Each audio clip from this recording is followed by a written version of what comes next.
The sky above the Cimarron Valley had turned the color of a fresh bruise by the time Pearl Leland dragged the last of her grandfather's journals up the embankment and tucked them beneath the oilcloth shelter she had rigged between two ancient cottonwood trees. And she already knew, with the particular certainty that came from having watched this river her entire life, that the water was going to take everything below her fence line before morning.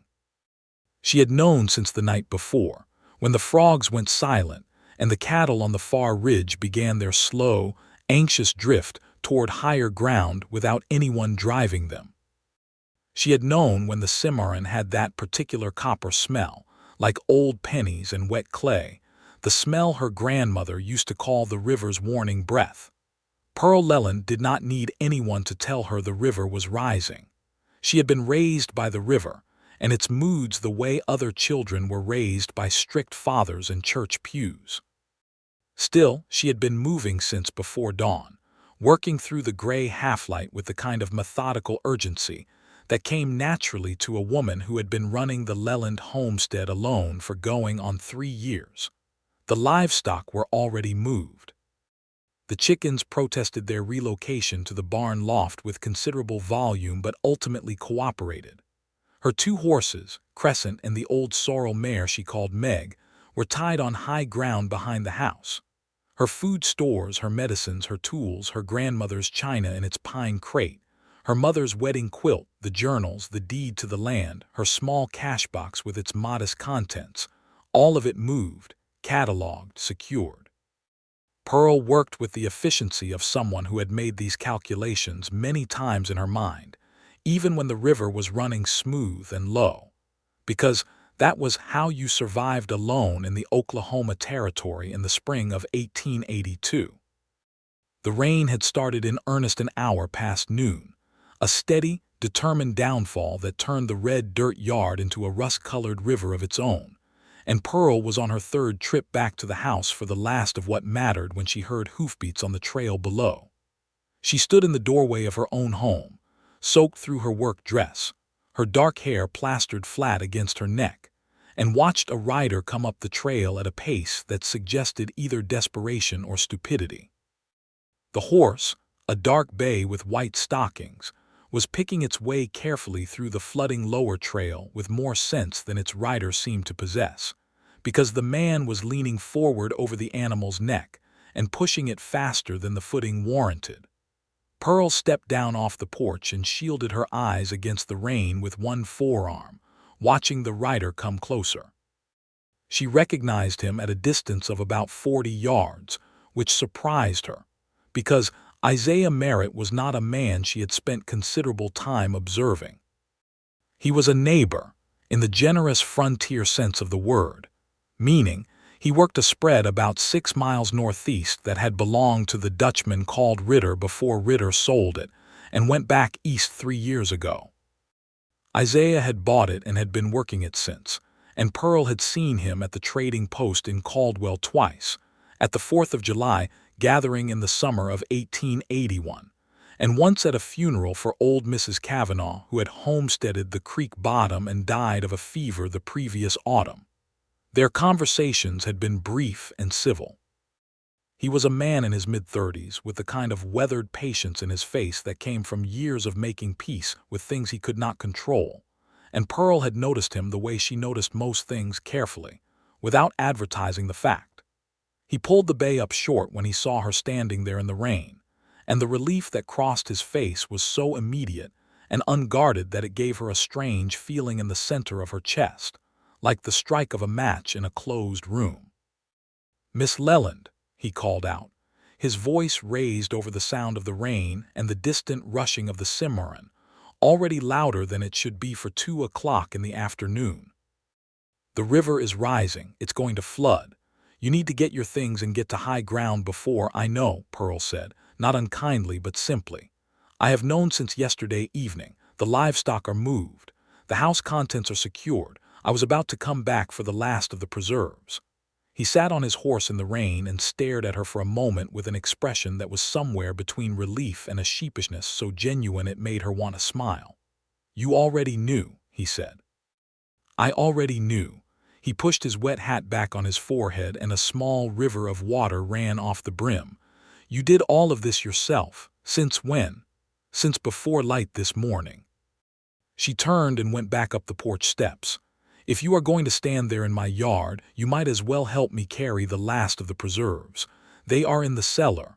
I cannot lift the crate on my own." There was a pause, and then she heard him dismount and tie the bay to the hitching post with quick, practiced hands. He followed her through the front door of the house, which she had already stripped of most of its familiar warmth. The rugs rolled and carried up the embankment, the photographs wrapped in cloth on the high shelf, the good lamp nested in a wooden box. What remained was the bare bones of the place, just the furniture too heavy to move and the last crate of mason jars in the cellar stairwell. Isaiah Merritt stopped just inside the doorway and looked around at the bare room with an expression that Pearl could not quite read. "You planned for all of this," he said quietly, and it was not quite a question. "My grandmother flooded twice in 30 years on this land," Pearl said, pulling open the cellar door. "She taught me to read the river before she taught me to read letters. The crate is at the bottom of the stairs." He went down without further comment, and she heard the scrape of the crate on the stone floor, and then the grunt of effort as he lifted it. He came back up the narrow stairs with the crate of mason jars held against his chest, his arms corded with the weight of it, and set it on the kitchen table. "Heavy," he said. "2 seasons of preserves," she said. "Peaches, plum butter, green beans, tomatoes." He looked at the crate and then at her. "Where do you want it?" She told him, and they carried it together out through the back door, and up the steep embankment path to where she had arranged her salvaged goods beneath the oilcloth shelter. The path was slick with red mud and the rain was heavier now, and they made the trip in silence, both of them focused on the footing and the weight between them. When they set the crate down under the shelter, Pearl straightened and pushed the wet hair out of her eyes and surveyed her arrangement with the satisfaction of someone who had completed a difficult calculation correctly. Everything was here, everything that could be carried, everything that mattered, almost everything. She stood looking at the arrangement for a moment longer than she needed to, and then turned away and looked out toward the river, which she could hear but not see through the trees. The sound of it had deepened in the past hour, a lower register now, a voice that meant business. Isaiah stood beside her under the edge of the oilcloth and followed her gaze toward the sound of the water. "It is going to take the lower fence line," Pearl said, "and the chicken coop, and probably the south corner of the porch. The house itself, the house is on high enough ground. The porch corner and the yard fence are the worst of it." She paused. "My grandmother built the house where she did on purpose. She was a very practical woman." "She sounds like she was." Pearl looked at him sideways. He was watching the tree line with his hat in his hands now, turning it slowly by the brim, the rain wetting his dark hair flat against his temples. He had a good face, she thought, not pretty but honest, the kind of face that looked like it had been tested and had come through it without getting mean. "You rode 6 miles in this rain to warn me," she said. "I did. That was a significant thing to do." He glanced at her. There was something in the directness of his gaze that she had noticed before, at the trading post, at the 4th of July gathering, a quality of attention that made a person feel they were being seen clearly and without judgment. "It seemed necessary," he said. "I knew you were out here alone. I am frequently alone out here. I know." He looked back at the tree line. "I should have come sooner. I thought about coming yesterday when I saw the frogs going quiet, but I did not want to." He stopped. "Did not want to what?" Pearl asked. He turned the hat in his hands. "Presume," he said finally. "I did not want to presume you needed warning." She looked at him for a moment. This man who had ridden through a flooding valley in hard rain because the possibility of her being in danger had outweighed his concern about presuming. Something about that particular combination, the restraint and the action together, landed in her chest with more weight than she expected. "You are welcome to presume," she said, "in situations involving flood waters." The corner of his mouth moved. Not quite a smile, but close enough. The sound of the river below deepened again, and Pearl turned to look down at her house. The lower yard was already under a thin sheet of water, brown and moving, lapping at the base of the garden fence. Her grandmother's herb garden, which she had worked every spring for 3 years, was going to be underwater by nightfall. She had known that before she started moving things this morning, and she had accepted it, the way you accepted the things that could not be moved or saved, the things that simply had to be given back to the river and regrown later. But there was one thing she had not been able to move. One thing she had been turning over in her mind all morning with an ache that surprised her with its sharpness, because Pearl Leland was not, as a general rule, a woman who spent much time on things she could not change.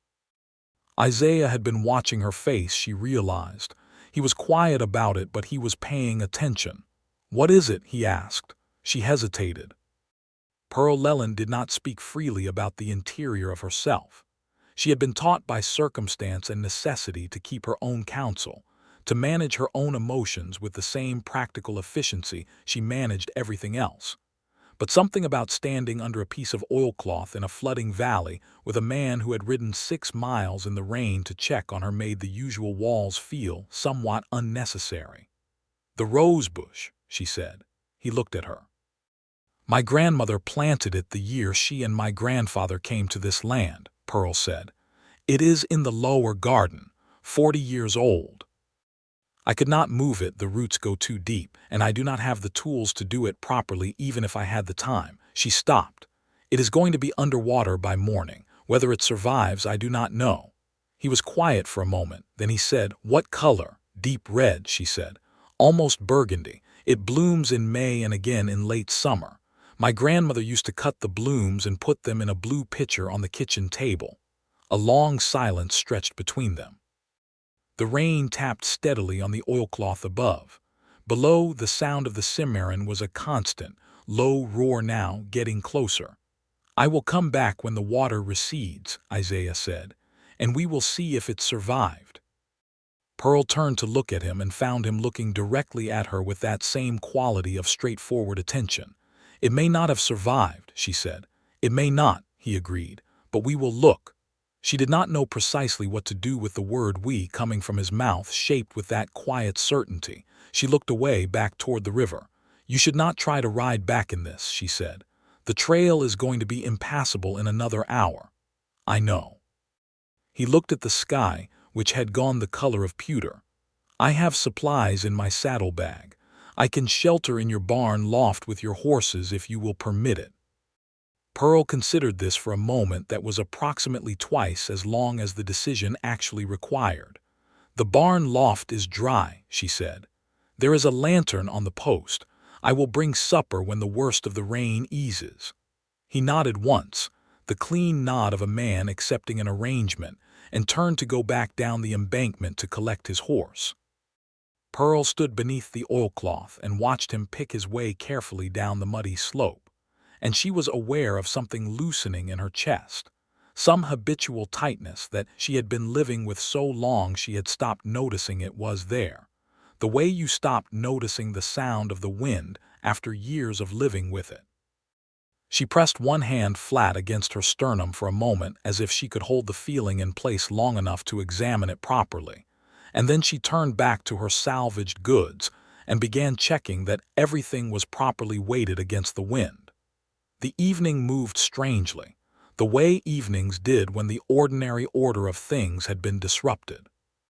Pearl made a supper of cornbread and salt pork, and the last of the dried apple compote from a jar she had been saving for no particular occasion.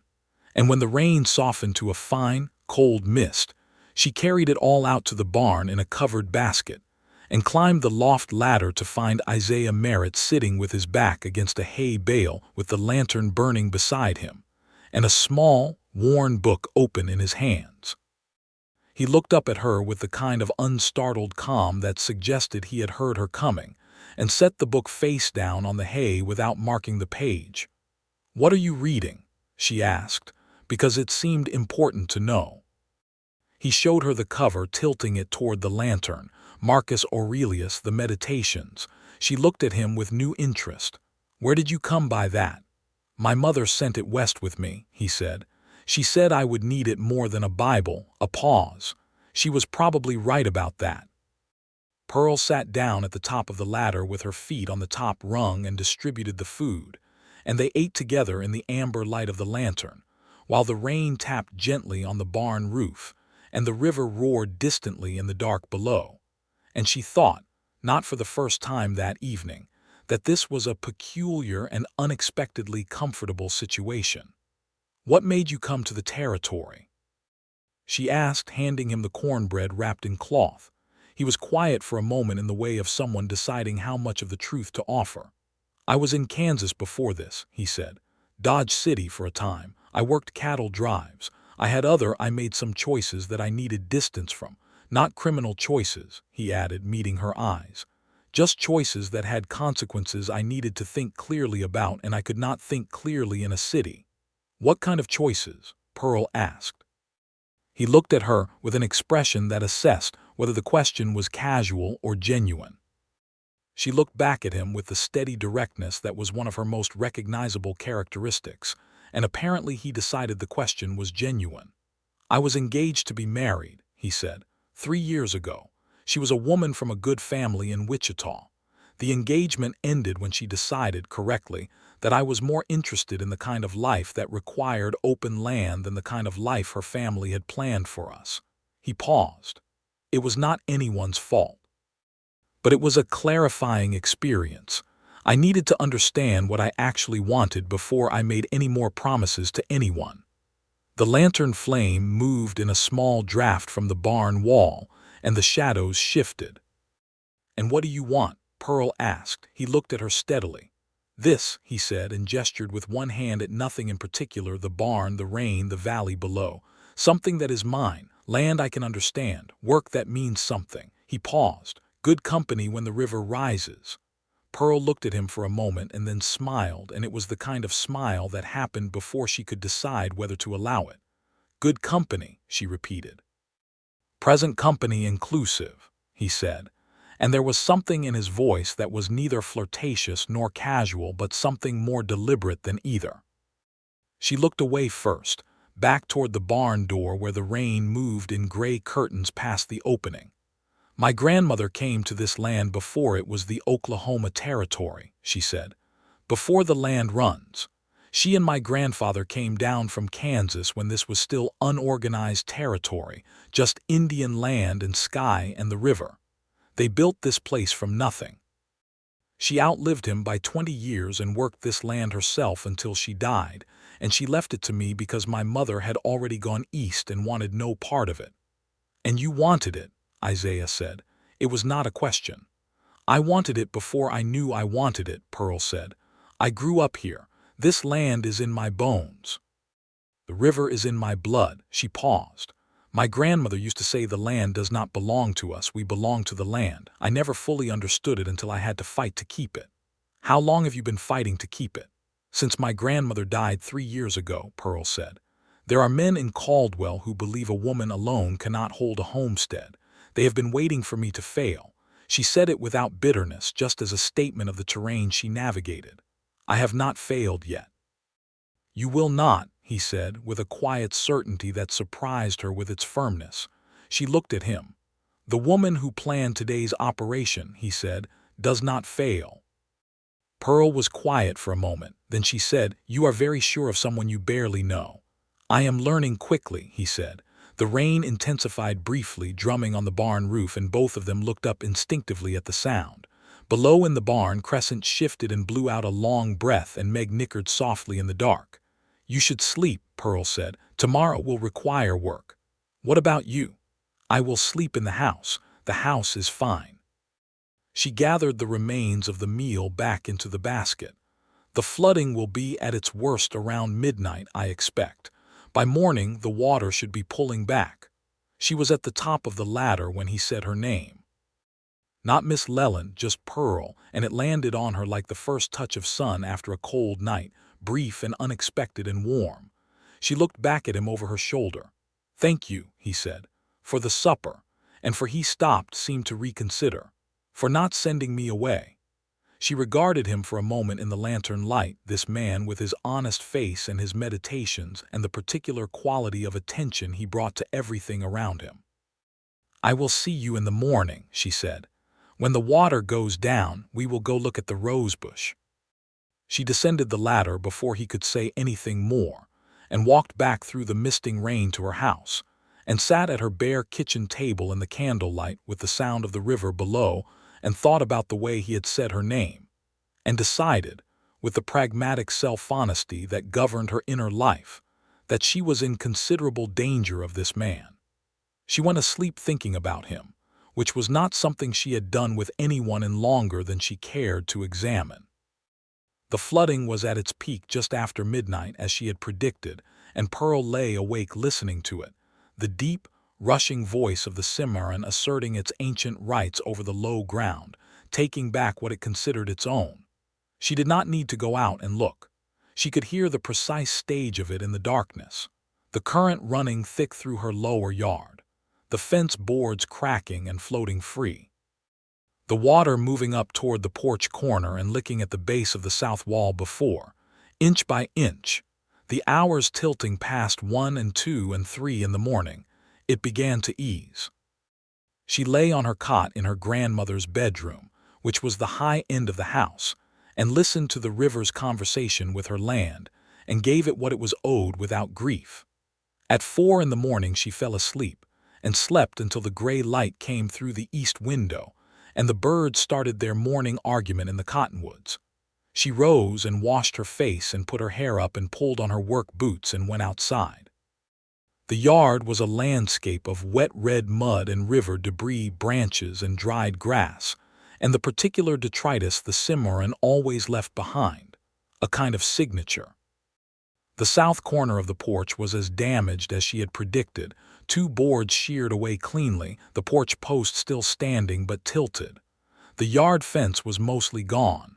The kitchen garden was flattened, everything in the lower beds laid over and thick with silt. But the house stood. The embankment held. Everything she had moved was dry. And below, in the lower garden near the old stone wall, she could see from the porch the dark shape of the rosebush bent, battered, stripped of all its leaves by the force of the water, its canes draped in silt like gray gauze, but standing, still rooted, still in the ground. She stood on the porch looking down at it with a feeling that was more than she could put into words, something to do with persistence and roots, and the things that hold even when everything else is stripped away. She heard him coming from the barn, the sound of boots in wet mud, and turned to find Isaiah Merritt crossing the yard with his hat in one hand and the lantern, extinguished now, in the other, and she watched him take in the damage with the systematic, assessing gaze of a man who was already calculating what needed to be done. He stopped at the base of the porch steps and looked up at her. He looked like he had slept not much better than she had, but there was something awake and attentive in his face that she was beginning to recognize as his characteristic mode. "The house is standing," he said. "The house is standing," she agreed. His gaze went past her to the lower garden, and she saw the moment he found the rosebush, the slight shift in his expression. "It is still there," he said. "Still there." She came down the porch steps into the mud. "Come and look." They walked together down the embankment and through the lower yard, which squelched under their boots, and stopped in front of the old stone wall where the rosebush crouched in its bed of churned silt, battered and gray with sediment but anchored in the earth as firmly as the cottonwoods on the ridge. Its canes were thick with the silt of the Cimarron, its leaves all stripped away, but the structure of the plant was intact, the crown solid, the roots clearly unbudged. Pearl crouched down and put one hand gently around the base of the main cane, feeling the solidity of it, the deep-ground certainty. "We'll come back," Isaiah said from behind her, crouching too, looking at the plant with a focused attention. "The roots are old and deep. When the ground dries out and you clear the silt away, it will put out new leaves within weeks." She looked at him sideways. "You know roses. My mother grew them," he said. "In Indiana before we moved west. She grew them the way some people pray, with complete conviction that they would answer." A small, genuine smile crossed his face, the kind that suggested good memory. "She would say a rose that has survived 40 years of plains weather and one flood can survive anything." Pearl looked back at the rosebush. It occurred to her that she had been holding something tight in her chest since the previous morning, a specific worry that she had not named to herself until she had named it to this man last night, and that the sight of the rosebush standing, stripped but rooted, was loosening that tightness with a relief that was almost physical. "Thank you," she said, "for coming back to look at it with me." "I said I would," he said simply. She stood up and dusted the silt from her hands.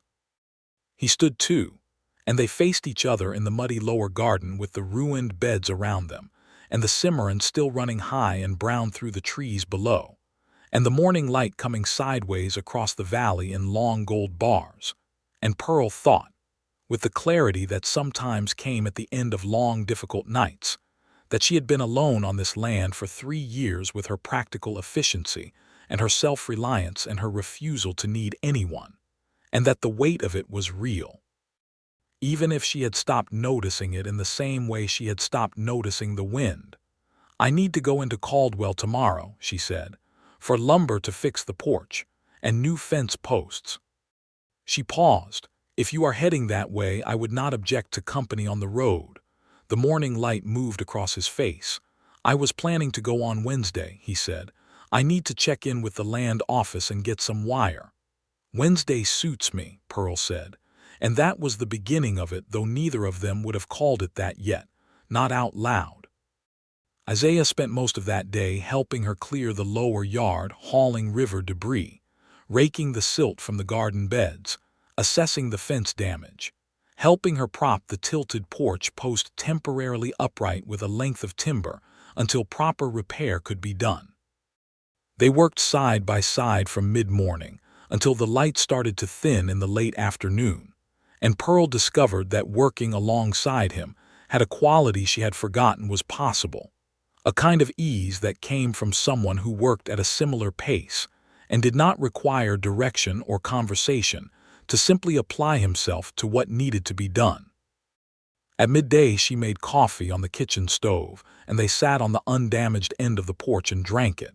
And she told him about the land run of 1889 that would likely open the unassigned lands to settlement, which the men at the trading post discussed with increasing agitation.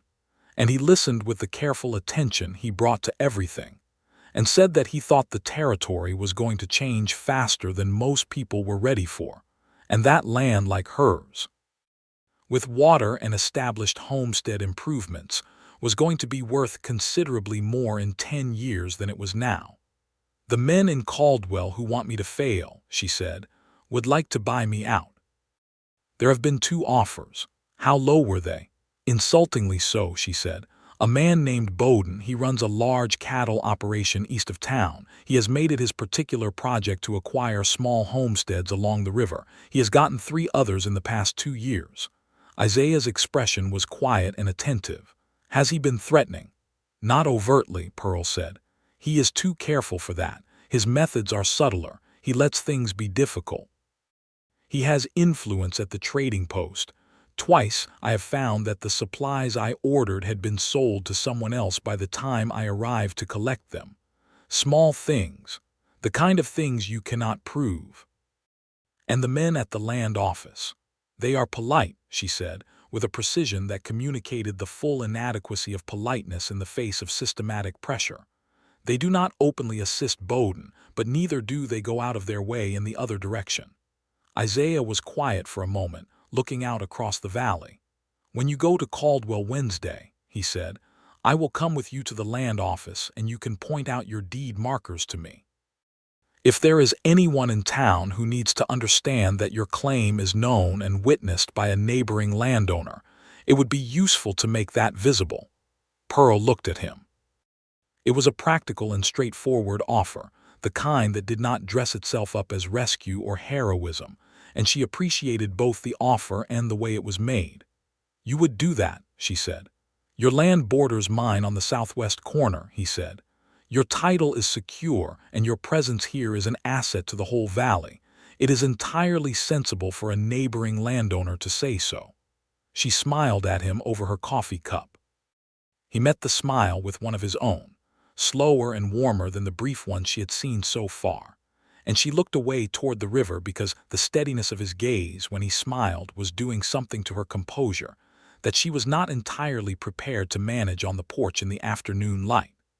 They rode to Caldwell on Wednesday under a sky that had cleared to an enormous, guileless blue, and the road that had been a river of mud 2 days earlier was already firming under the Oklahoma sun.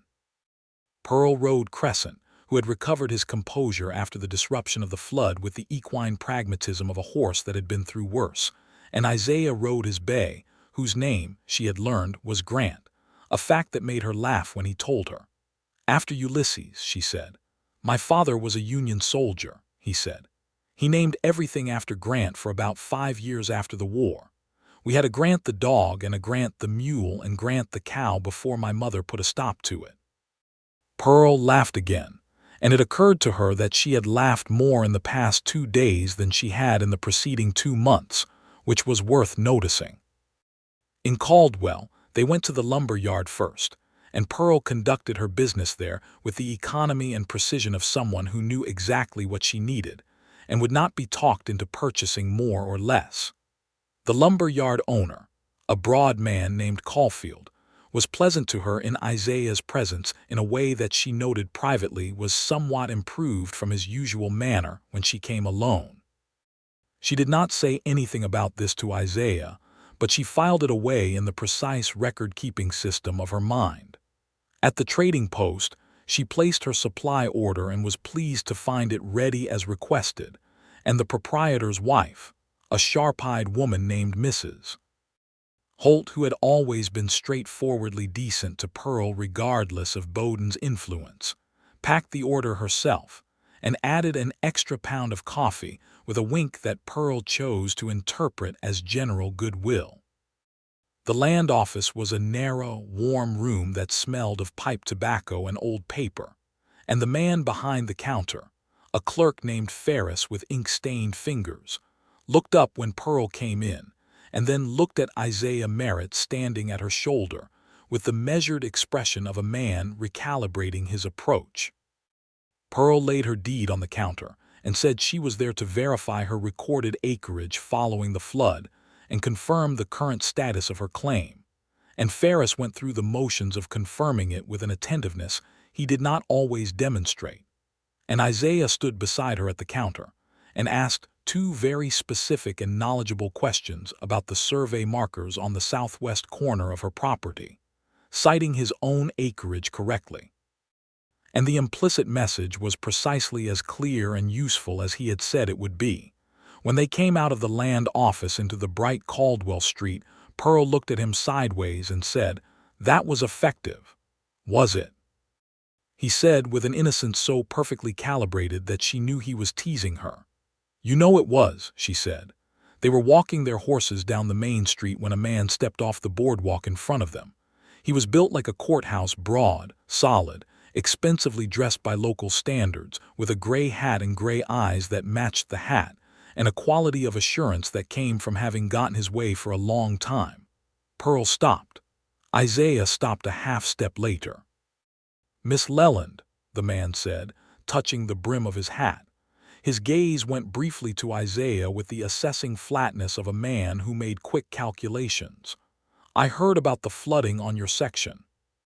"Terrible business. Are you all right?" "Quite all right, Mr. Bowden," Pearl said. Her voice was composed and even. "I was thinking," Bowden said, adjusting his hat, "that this sort of thing will only get worse. The river flooding the land costs, the difficulty of working a small holding alone. My offer still stands, Miss Leland. I have increased it, in fact, in consideration of—" "Mr. Bowden," Pearl said, "I am not selling." He looked at her with those gray eyes and that quality of patience that was not really patience at all, but rather the confidence of someone who believed refusal was temporary. "The offer is considerably better than the land's current."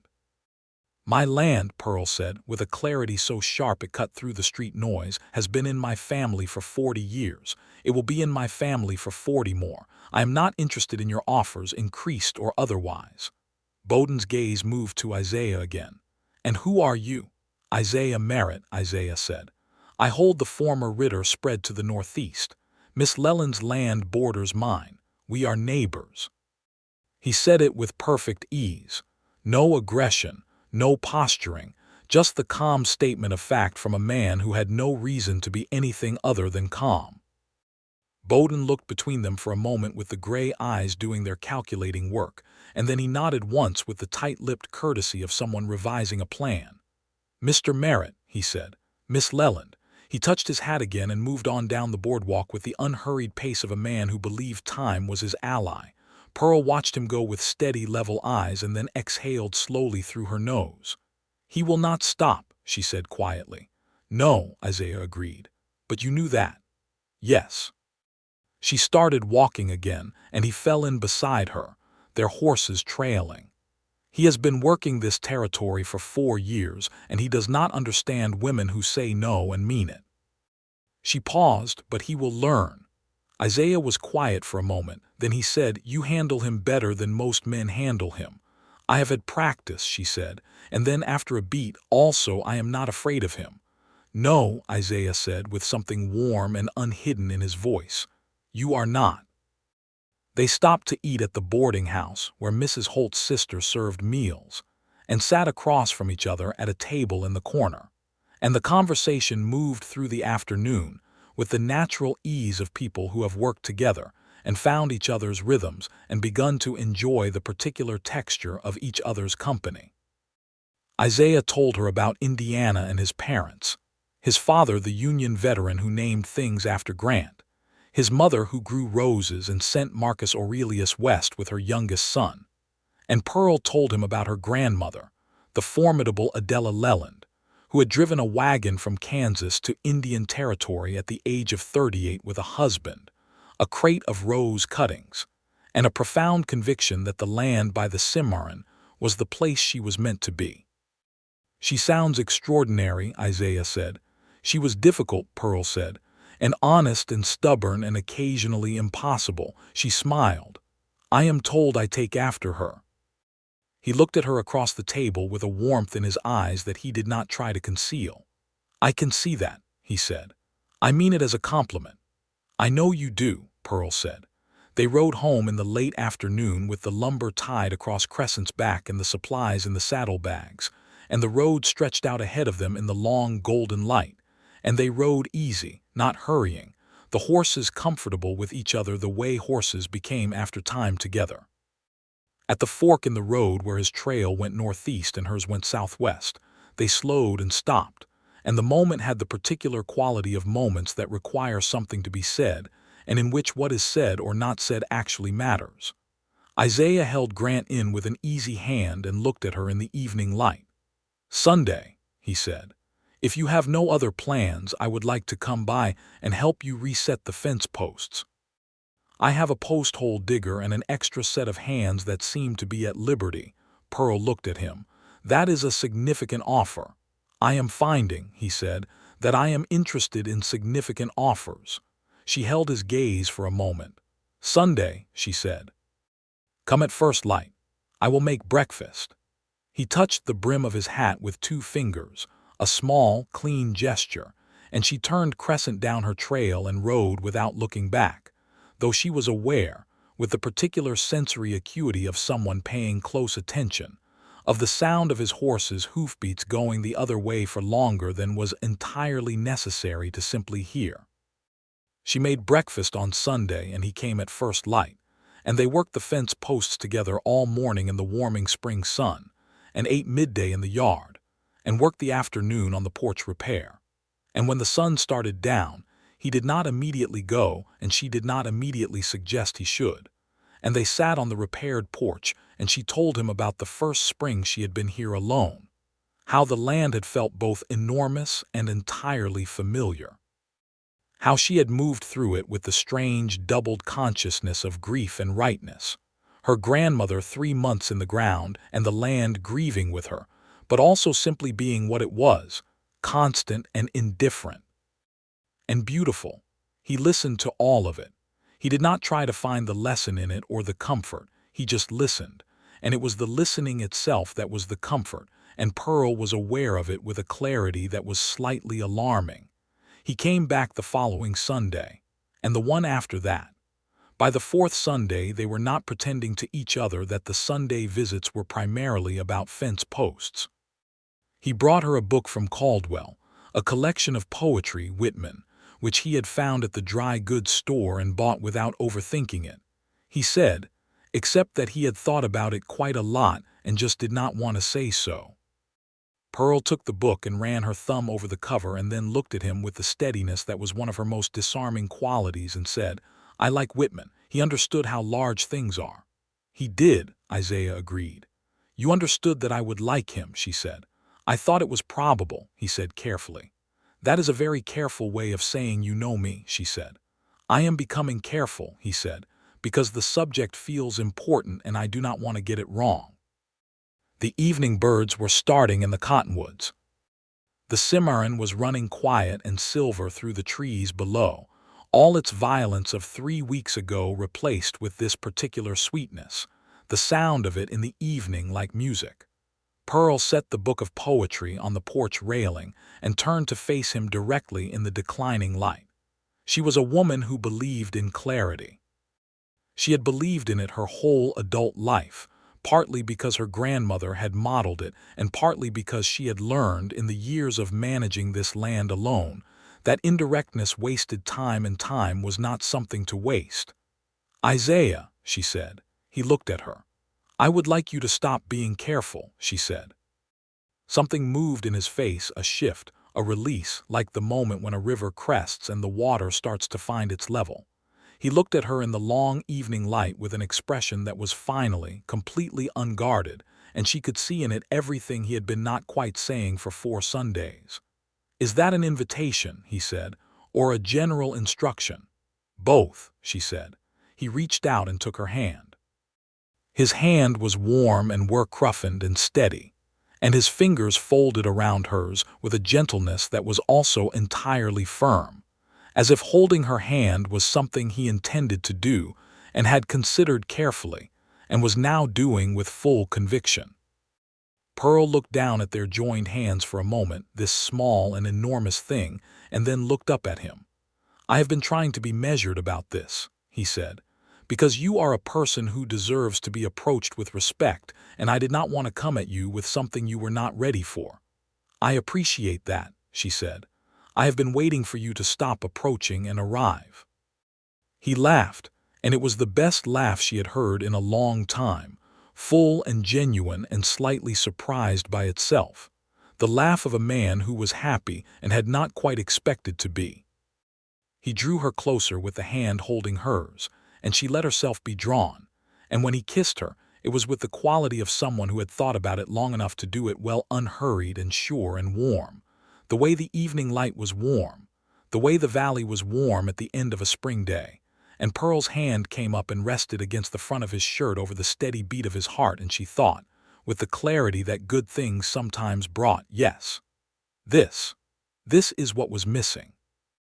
They stood on the porch in the evening light for a long time after that, talking and not talking with equal ease, and the Cimarron ran below in its bed like a silver thread stitching the valley together, and the first stars came out above the Oklahoma Territory sky. Bowden made one more approach in June, sending a man named Casper to Pearl's property with a written offer that was, she had to admit, substantially higher than the previous ones. She read it carefully at the kitchen table with the morning light coming through the east window, and then folded it up and wrote a reply in her clear, precise hand that said, simply, "Not for any sum. This land is not for sale." She sealed it and sent it back with Casper, who had the expression of a man who expected this response and was not particularly invested in any outcome. A week later, something she had not anticipated, Bowden made an approach not to her but to the county land office, contesting the survey on the southwest corner of her claim, asserting that a section of the boundary as recorded was in error. It was not a strong contest. The deed was clear and the original survey markers were intact, but it would require a response, a formal surveying party, and a filing and time and money she would rather spend elsewhere. She rode to Isaiah's spread the morning she received the notice. She had been there only twice before, and each time she had been struck by what he had built in 3 years, a solid house, newer and less storied than hers but well-made, and a barn and corrals and a kitchen garden that spoke of someone who had come to a place and committed to it fully. He was in the corral when she rode up, working a young horse on a lunge line with that characteristic patient attention, and he saw her coming and read something in the way she was sitting crescent, because he stopped the young horse and came to the fence immediately. She told him about the survey contest. He listened without interrupting. His face was quiet and still in the way it went when he was thinking seriously. "He knows the contest is weak," Isaiah said when she had finished. "He is not trying to win it, he is trying to exhaust you." "I know that," Pearl said.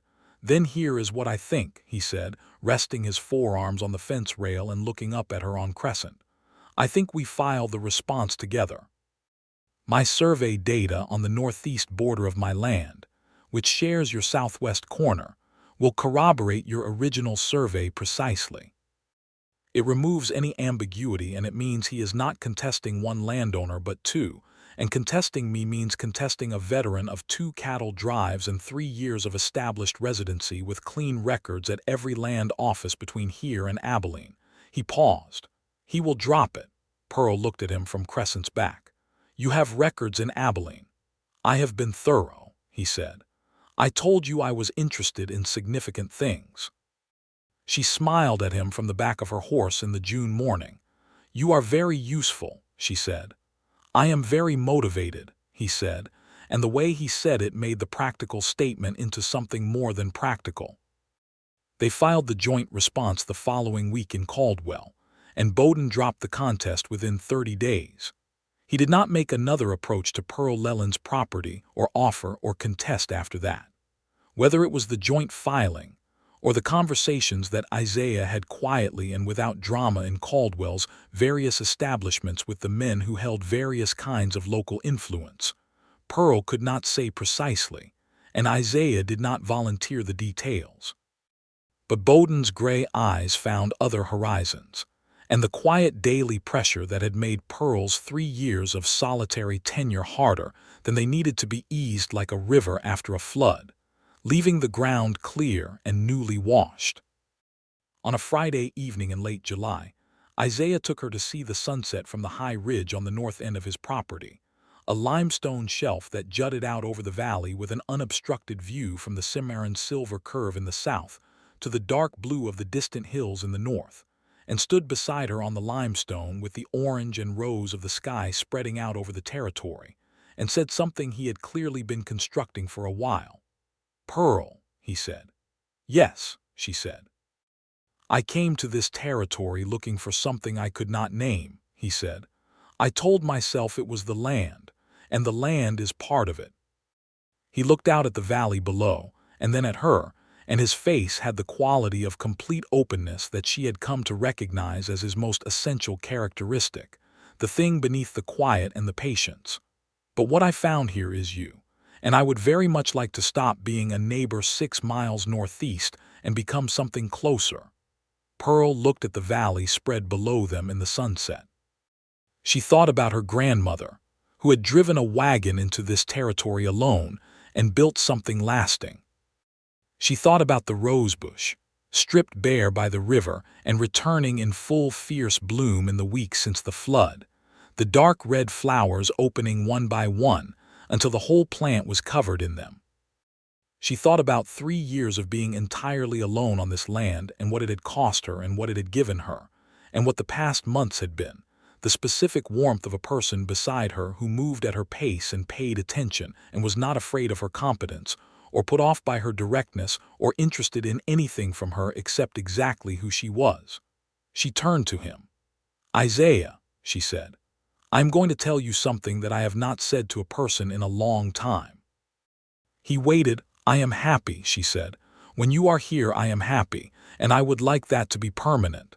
He looked at her with the warmth fully visible in his face now, no longer measured, no longer careful, just present and real and warm. "Is that a yes?" "That is a yes," she said. He took both her hands in his, and the valley below them held the last of the sunset light in its silver river, and its red stone and its grass moving in the evening wind. And it felt to Pearl like the land itself was present at this moment, like her grandmother's land and his land and the river and the valley were witnesses. And she was not a woman given to sentiment, but she understood in that moment, looking at Isaiah Merritt's face in the Oklahoma Territory sunset, that the land did not belong to them and they belonged to the land, and this was not separate from the fact of loving him. It was part of the same true thing. They were married in September in the small church at Caldwell, which was barely a church but had a minister who was committed to the enterprise with an enthusiasm that compensated for the building's limitations. Mrs. Holt from the trading post made a cake with dried peaches. The minister's wife played the small organ with more energy than accuracy. The man who had worked the neighboring farm and his wife came, and a family from 2 miles up the creek, and a handful of others from the community who had watched Pearl Leland hold her land alone for 3 years, and were glad to see her have a partner equal to her. Isaiah stood at the front of that small church in his good coat, and looked at Pearl coming down the aisle in the dress she had made from cloth she had been saving since before she knew what she was saving it for, a deep blue calico that her grandmother would have approved of, and the expression on his face was so openly and completely his heart that several people in the small congregation had to look away from the privacy of it. Pearl kept her eyes on him the entire length of that short aisle. She was not a woman who looked down or away when the moment was large. She held it directly, the way she held everything. When the minister asked if she took this man, she said yes with a clarity that reached the back of the building. And when he asked if Isaiah took this woman, Isaiah said yes with a conviction that suggested the question itself was somewhat unnecessary, that he had been taking this woman in the fullest sense of the word since the morning he found her standing on her own porch in a flooding valley, having already saved everything that could be saved, competent and soaked, and entirely herself. They went back to the homestead after, both of them together, to her land and his land, now combined in the way of marriages on the frontier. The boundary between them dissolved like a fence post in a flood, the two properties becoming a single operating whole under two sets of capable hands. The first night of their marriage, they sat on the repaired porch in the September cool and looked at the valley in the dark, and the Cimarron ran quiet in its bed below, and the sky was enormous with stars. And Isaiah said something about what his mother had put in a letter to him after Pearl had written to her before the wedding, a brief and direct letter introducing herself and explaining her circumstances, and his mother had written back to Isaiah saying, "She sounds exactly like someone who deserves you, which might be the highest compliment I have ever paid." Pearl laughed and leaned her head against his shoulder and felt the solidity of him against her side, and thought about all the various things she had moved and saved in the weeks before and since, and how the one thing she had not been able to save, the rosebush, the deep thing with the old roots, had saved itself. The winter was mild by Oklahoma standards, and they worked the land together through the cold months with the particular satisfaction of shared purpose. And Pearl discovered that working beside Isaiah was different from working alone, not in the way she had feared, that sharing the land would mean losing ownership of it in some interior sense, but in the way she had not quite allowed herself to hope. It made the work larger and lighter at the same time, the way singing with someone else makes the same song more than it was alone. He repaired the south corner of the porch properly with cedar posts that would last 30 years. She taught him the river's moods and signs the way her grandmother had taught her, standing with him at the bank in the gray November mornings and explaining the smell and the sound and the particular behavior of the frogs. He showed her the management system he had developed on his northeast section, a rotation of grazing that she had not used but found immediately sensible, and they applied it to the combined land with results that were visible by spring. In the spring, the rosebush bloomed. Pearl stood in the lower garden in the April morning and looked at it, 41 years old now, survivor of one major flood, stripped and battered and as vivid and fierce as it had ever been. the dark red blooms opening in the morning light like small declarations. She cut 3 of them and put them in her grandmother's blue pitcher on the kitchen table, the way her grandmother had done, the way her grandmother had shown her was right. Isaiah came in from the barn and stopped in the kitchen doorway and looked at the pitcher of dark red roses in the morning light, and then at Pearl standing beside the table with dirt on her hands and the morning sun on her face, and the expression on his face was the one she had come to know as his deepest happiness, not the bright surface of it but the quiet, complete version, the one that lived in his eyes rather than his mouth. She would have liked this, Pearl said, meaning her grandmother. She would have liked you being happy, Isaiah said. Same thing, Pearl said. He crossed the kitchen and kissed her, which was not the first time and not the last, and the roses stood in the blue pitcher, and the morning light came through the east window, and the Cimarron ran below in its springful banks, and it was a good day, a fully ordinary good day, the kind that makes up a life when you are paying attention. By the summer of 1883, Pearl knew she was expecting, and she told Isaiah on a July evening on the porch with the same directness she brought to all important things. He looked at her with an expression that went through several stages in quick succession: surprise, a fierce and particular joy, and then a solemnity that she had not seen on his face before, a quality of weight and responsibility and pure feeling combined that she found, in a strange way, more moving than almost anything she had seen him do. He reached out and took her face in both his hands very gently and looked at her with everything unhidden. "Are you well?" he said. "I am very well," she said. "Is there anything you need?" "Not tonight," she said. "Tonight I just wanted to tell you." He sat for a moment with his hands on her face and his eyes on hers, and then he pulled her in and held her the way you hold something precious and present, not tight but completely, and Pearl let herself be held, which was something that had taken her a while to learn to let happen, being held by someone who meant it. The baby came in February of 1884, a boy, strong and loud from the first minute, with Isaiah's patient eyes and Pearl's determined mouth, and they named him Thomas Adela Merritt Thomas for Isaiah's father, Adela for Pearl's grandmother, the two histories of them folded into one small furious person. The birth was attended by Mrs. Holt and the doctor from Caldwell, who drove out through the winter cold with the particular resigned dedication of a frontier doctor, and it went hard in the early hours, and then resolved itself with the kind of stubborn competence that Thomas seemed to bring to all of his subsequent enterprises as well. When the doctor put the baby in Isaiah's arms for the first time, Isaiah stood in the lamplight of the bedroom that had been his grandmother's and held his son, and looked at him with an expression that Pearl, exhausted and entirely present, watched from the bed with a love so straightforward and so large that it was almost funny, almost too much for the room to contain. "Hello," Isaiah said to the baby, very quietly. "I have been waiting for you." Thomas stared at the ceiling with the unfocused intensity of the newborn and did not comment, but he stopped crying, which Pearl decided to count as acknowledgement.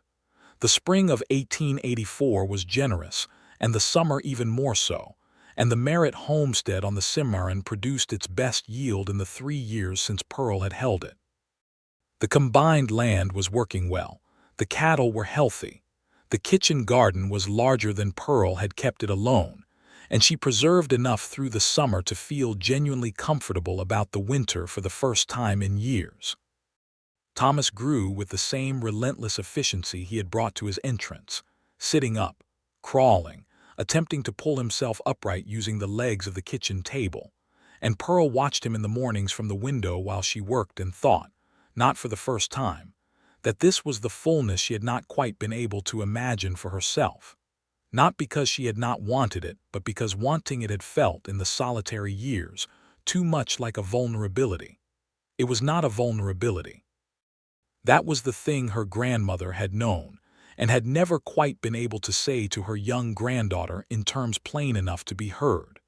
The fullness was not a risk to the self. It was the self, larger. Isaiah was a present father in the way she had hoped but had been careful not to require, because She knew better than to build expectations of another person's character before you had seen it demonstrated. He was there in the mornings with the baby while Pearl worked the kitchen garden, and there in the evenings with the boy on his knee reading to him from whatever book was at hand, the Meditations, Whitman, a collection of natural history that the Caldwell Library had acquired, and that Pearl had borrowed, and Thomas listened to all of it with the same complete focused attention as his father, which she found alternately endearing and amusing. In the fall of 1884, 3 years after Bowden's gray eyes had found other horizons, Pearl heard in Caldwell that he had sold his cattle operation to an Eastern investment firm and gone to Texas, and she filed this information away with the particular satisfaction of someone who had waited out a long difficulty and found that time was, in the end, her ally. In the spring of 1886, Thomas was 2 years old and acquiring opinions about everything, and Pearl was expecting again, and she told Isaiah on the same porch in the same April morning light, with the same directness, and he responded with the same sequence of expressions and the same question, "Are you well?" and she said yes. And this time he laughed too, and Thomas, who was sitting on the porch steps eating a biscuit, looked up at them with his father's eyes and his mother's mouth, and the general expression of a small person who believes himself to be fully included in all important family matters. That fall, a daughter, small and dark-haired and fierce, arriving with considerably less drama than Thomas had, but no less presence. They named her Adela Rose, the second name for the rosebush that bloomed in the lower garden each May and August, the 43-year-old survivor that Pearl still tended with the same care her grandmother had brought to it, cutting the dark blooms and putting them in the blue pitcher on the kitchen table through every summer they lived there. Thomas was fascinated by his sister in the proprietary and slightly suspicious way of 2-year-olds confronted with a permanent addition to the household, and Pearl watched him standing at the edge of the cradle regarding Adela Rose with intense evaluation, and thought of her grandmother saying, "The land does not belong to you, you belong to the land," and understood that this was true of the people you loved as well. They were not yours to own or control, they were yours to be claimed by. The river and the land and the man and the children, all of them claiming her and being claimed in return. Isaiah found her in the kitchen one evening that winter, standing at the window looking out at the snow on the valley with Adela Rose asleep against her chest, and Thomas sprawled in sleep on the rug by the stove with his boots still on, and he stopped in the doorway and looked at the scene with an expression she recognized, the deep, quiet version of his happiness, and she turned and looked at him standing there in the lamplight of the warm kitchen with the snow beyond the window, her husband. This man who had ridden through a flooding valley to warn her of something she already knew, and felt the particular quality of a life that had grown into the shape it was supposed to be. "Come in," she said quietly so as not to wake the children. "It is cold in that doorway." He crossed the kitchen and stood behind her at the window and put one arm around her waist, careful of the sleeping baby at her chest, and looked out at the snow with her.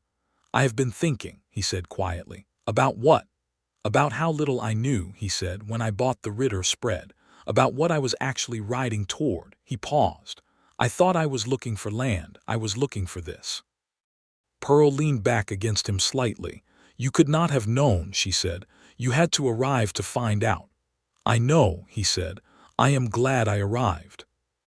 The snow fell outside in slow curtains, and the valley was white and still, and the Cimarron was silent under its ice, and the kitchen was warm with the stove's heat and the sleeping weight of their children, and Pearl stood in the circle of her husband's arm and looked out at the land her grandmother had staked 40 years ago, and said thank you, silently, to no one in particular and to everyone at once, and meant it with the complete fullness of a person who knew exactly what they had.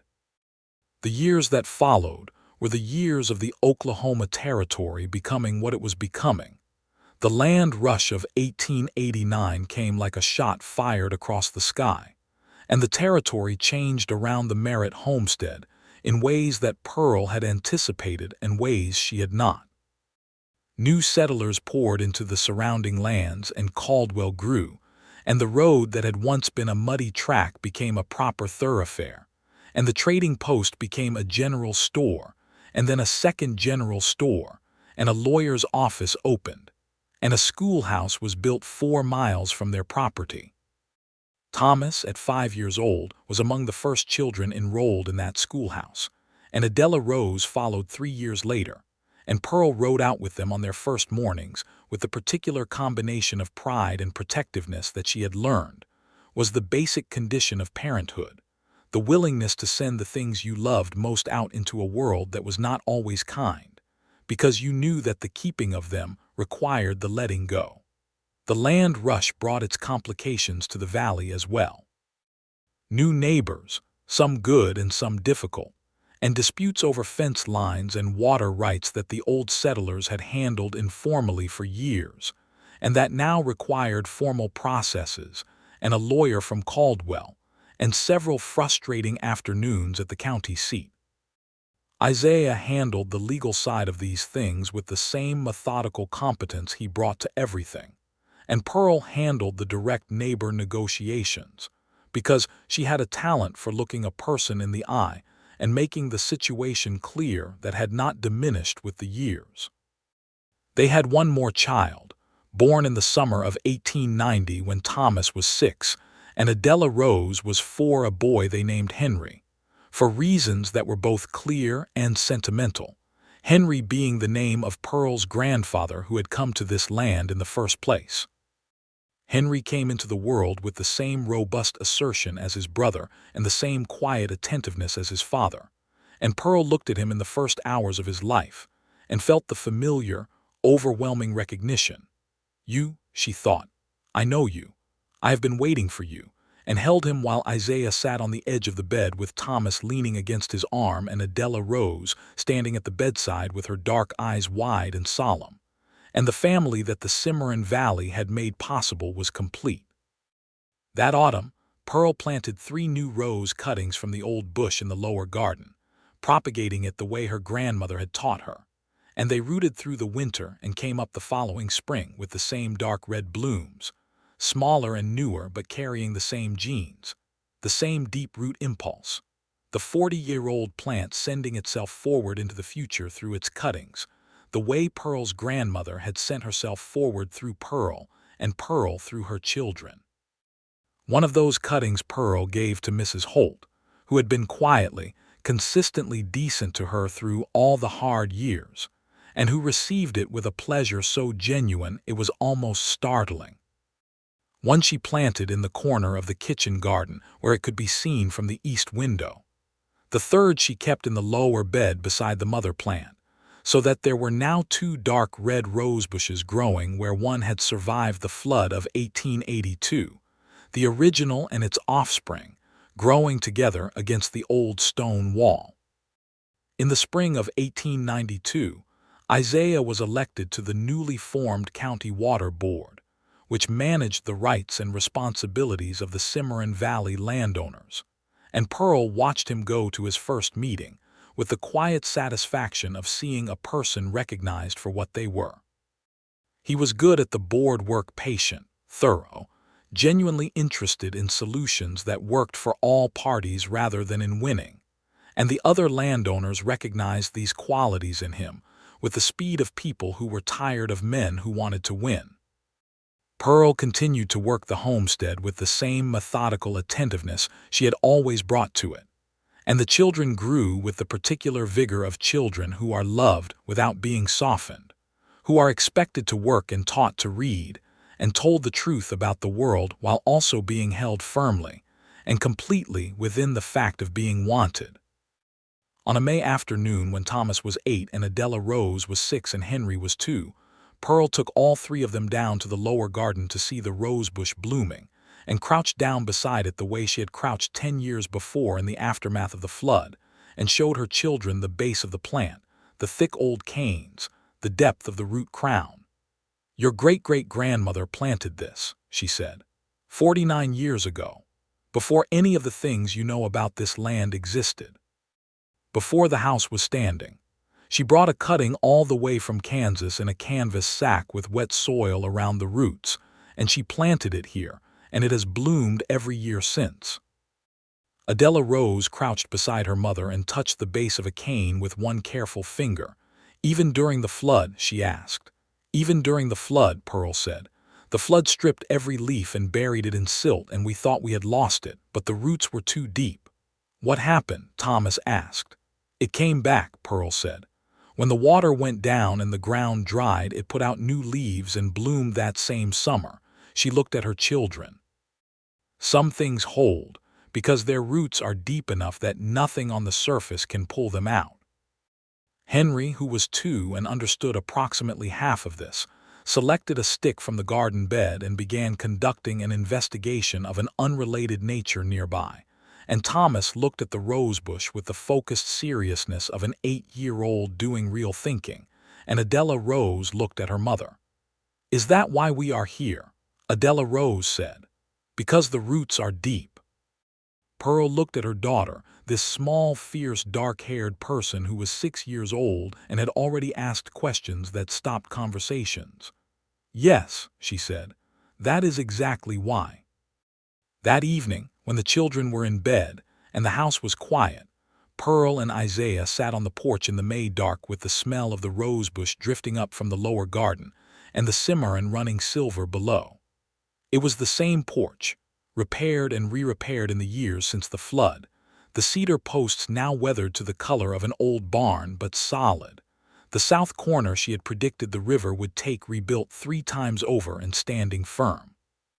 The oilcloth shelter where she had stacked her grandmother's journals was gone, replaced by a proper stone storage shed on the embankment.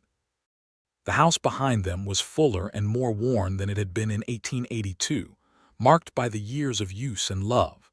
The walls hung back with the things she had taken down before the flood and other things added since.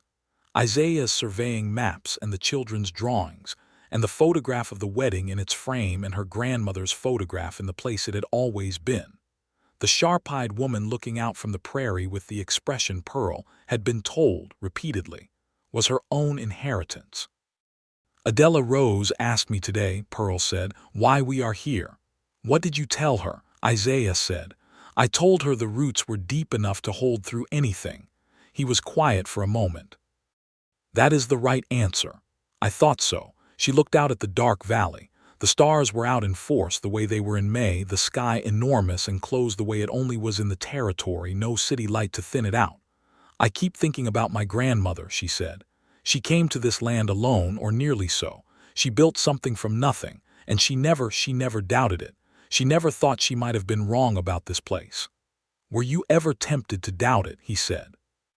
Pearl thought about the 3 solitary years before the flood, the grinding pressure of Bowdoin's campaigns, the particular loneliness of early winter when the land was brown and the days were short. "I was tempted to doubt myself," she said. "Not the land was always clear." "You were never wrong to doubt yourself," he said. "Everyone does, it is what you do with it." "I kept working," she said. "You kept working," he agreed. And there was something in his voice that had not diminished in 10 years of marriage, that quality of genuine admiration, the kind that was not about performance but about character, and Pearl heard it and felt it in the way she had learned to let herself feel it without deflecting it. She reached over and put her hand on his where it rested on the porch railing, and his fingers turned and wrapped around hers in the way they had that first May, on the day he took her hand on the sunset ridge, certain and warm and completely there. "Isaiah," she said. "Yes. I am going to tell you something I tell you every few years because it bears repeating." He turned to look at her. "You rode 6 miles through a flood to check on me," she said. "And I did not need the warning, and I had saved everything I could save, and the one thing I could not save, the rosebush saved itself." She paused. "But I needed you to come, not for the warning, just to come." He looked at her in the dark with the stars above the valley and the rose scent drifting up from the garden below. "I know," he said. "I did not know it then," she said. "I thought I had everything managed." "You did have everything managed," he said. "That was never the question." "What was the question?" Whether you would let someone be beside you while you managed it, he said. She looked at the valley. The Cimarron caught a thread of starlight and sent it back. I am glad I let you, she said. I am glad you let me, he said. It has been the best thing I have ever done. They sat together on the porch in the May night until the stars moved and the air cooled further, and the valley settled into its deep quiet, the quiet of deep-rooted things at rest. And eventually they went inside to their warm house and their sleeping children and their life that was built the way good things are built, from nothing to something, from flood to flower, from two people who arrived at the same valley at the same time and found each other in the particular way that sometimes happens. Not by plan, but by something that functions like its own kind of gravity, drawing the compatible things together until the roots are tangled too deep to separate them. In the morning, Pearl cut 3 dark red roses from the old bush in the lower garden and put them in her grandmother's blue pitcher on the kitchen table. And the light came through the east window and lay across them, and the kitchen filled with the smell of roses and coffee, and the sound of 3 children waking upstairs. And Isaiah came through the kitchen door from the early chores with mud on his boots and hay on his coat, and stopped and looked at the roses in the pitcher in the morning light, the way he always stopped and looked at them, and then looked at her. And Pearl Leland Merritt looked back at her husband in the kitchen of the house her grandmother had built on the land her grandmother had chosen, with the river running below and the valley opening out around them and the deep-rooted things holding as they always held through everything the seasons and the years could bring, and she thought, this is the answer to every question I ever asked. The land does not belong to us. We belong to the land, and to each other, and this is enough. This is more than enough. This is everything.